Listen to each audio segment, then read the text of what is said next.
السلام عليكم ورحمة الله. ازيكم عاملين ايه؟ النهاردة جايلكم بفيديو جديد ووصفة جديدة ان شاء الله تعجبكم.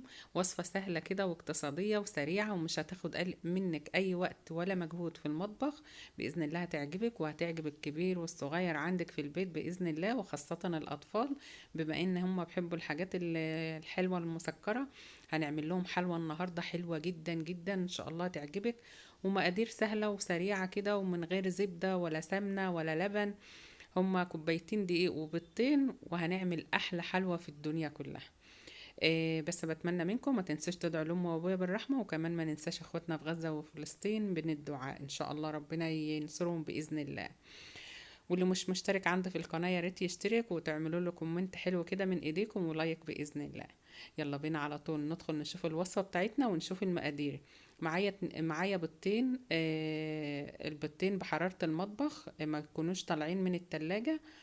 ومعايا هنا كوباية الا ربع من السكر ده سكر بودرة، عايزة تحط سكر حبيبات عادي.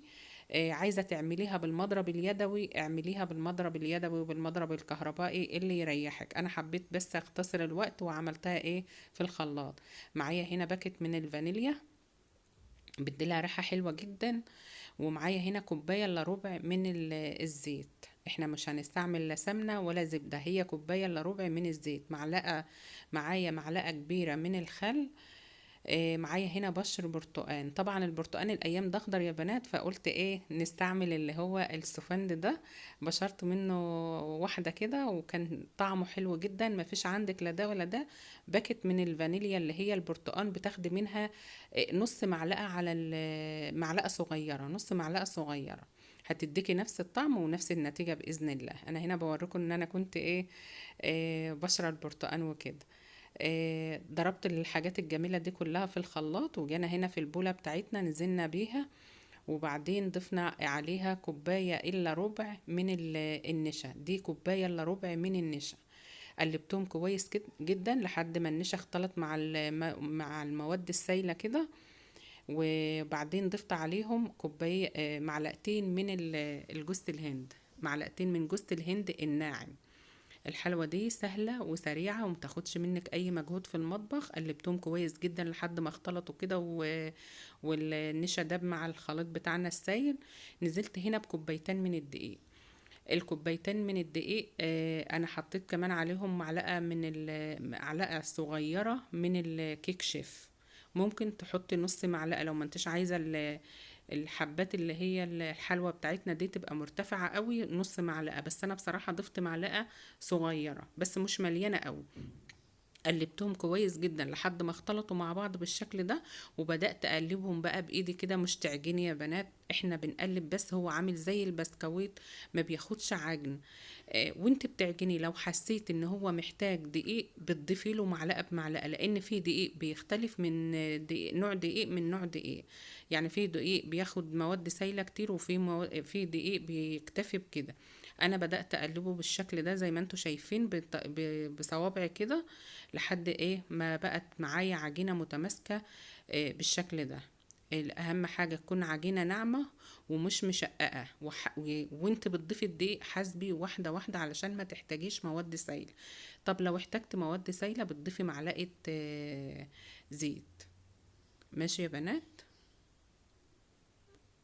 هنا اهي خلاص بقى عجنتها وخلاص الحمد لله طلعت معايا العجينة ما شاء الله عليها ناعمة حلوة جدا. هبدأ بقى اخدها ادخلها التلاجة ترتاح شوية كده وبعدين نبدأ نشكل فيه.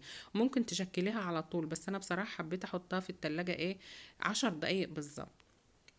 سبتها في التلاجة 10 دقايق وبعدين جبناها بقى نشكلها كده ان شاء الله.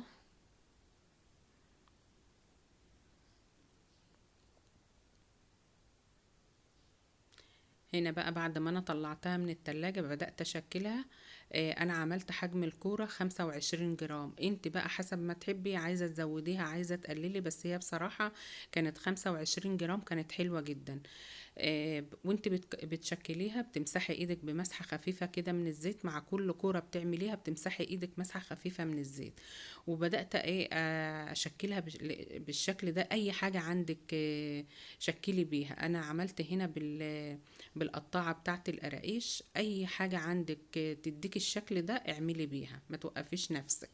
وطلعت معايا بجد حلوة جدا، سهلة وسريعة وما اخدتش معانا وقت. وكنت انا في الوقت ده مولعة الفرن، دخلتها الفرن.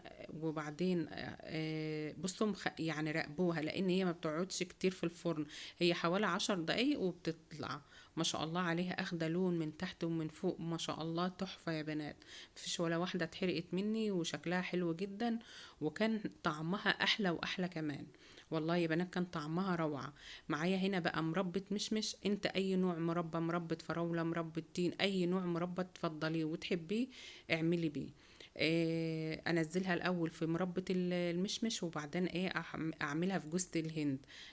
جوزة الهند اللي معايا دي جوزة هند ناعمة يا بنات، ما ينفعش طبعا الخشنة. وعلى فكرة انا جايباها ناعمة، وضربتها كمان في المطحنة عندي، نعمتها شوية علشان تمسك في البسكوت او الحلوى بتاعتنا زي ما تحبوا تسموه يعني.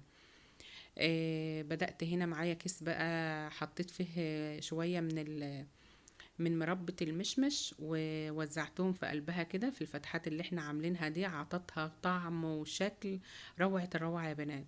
وانت بتسووها اصلا كان طعمها كان ريحتها حلوة جدا بجد والله العظيم. جربيها ان شاء الله. هما كوبايتين دقيق هيطلعوا معاكي كمية كبيرة جدا.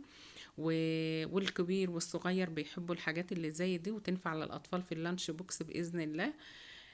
سهلة وسريعة، ومن غير سمنة ومن غير زبدة ومن غير لبن. هي بيضتين وكوبايتين دقيق، وهنطلع أحلى حلوة في الدنيا كلها. بتمنى النهاردة الفيديو يعجبكم، ولو عجبكم الفيديو ما تنسوش تعملوا لايك وكومنت حلو كده من ايديكم. واللي مش مشترك عندي في القناة يا ريت يشترك. ويا رب يا رب اكون افدتكم بجزء ولو بسيط. وربنا يحسن ما بين ايدينا جميعا، واشوفكم على خير في فيديو جديد. مع الف سلامة وفي رعاية الله.